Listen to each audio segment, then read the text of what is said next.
Madam Rajavi, President of NCRI, it is such an honor to be here for many, many reasons, but to follow these wonderful women leaders is just so inspiring.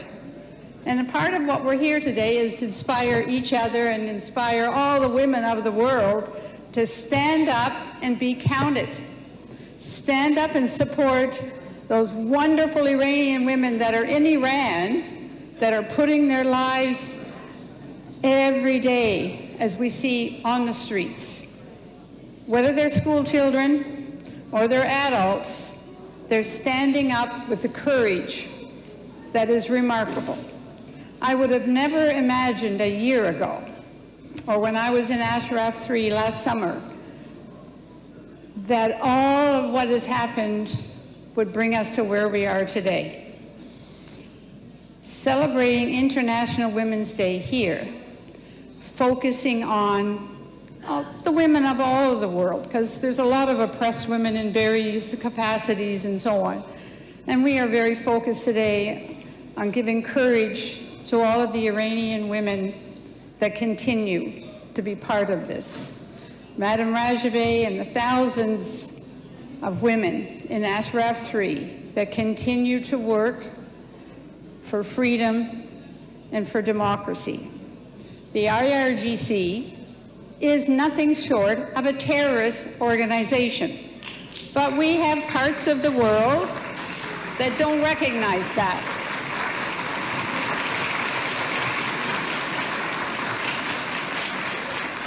Our desires for the rights and freedoms that everyone is entitled to. I believe God made us all equal, and equal means equal. You are no different than I am. Doesn't matter how you dress, doesn't matter what religion you practice. We are all God's children, and we need to be treated as such. So we treat each other with respect. With Madam Rajavi's 10-point plan, and when she says it and reads it out again, it always reminds me that it's a model for the world. Not just for Iran, it's a model for the world to follow. It's about respect for each other.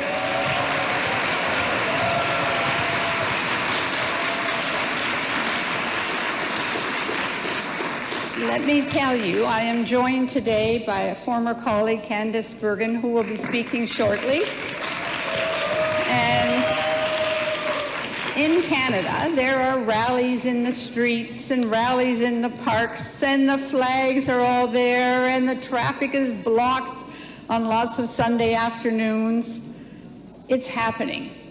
The world is aware of the terrible things that are happening in Iran and are backing Madam Rajavi, the MEK, the NCRI, and all of the other movements that are trying to finally get rid of an oppressive group of mullahs that do not deserve to be there.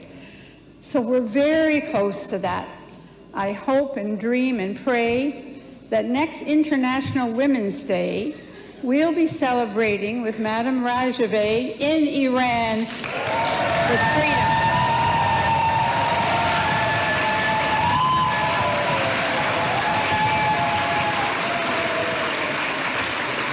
So, Madam Rajavi, with the kind of leadership that's been shown here today by so many, many wonderful women leaders, you know, you have to be so encouraged.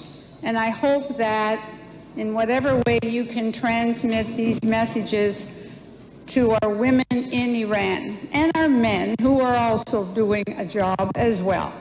Because, you know, we all need each other. It's not a one size fits all. We all need to be doing one thing. It's to remove the mullahs out of there and get rid of that regime and replace it with democracy and freedom. Thank you very much.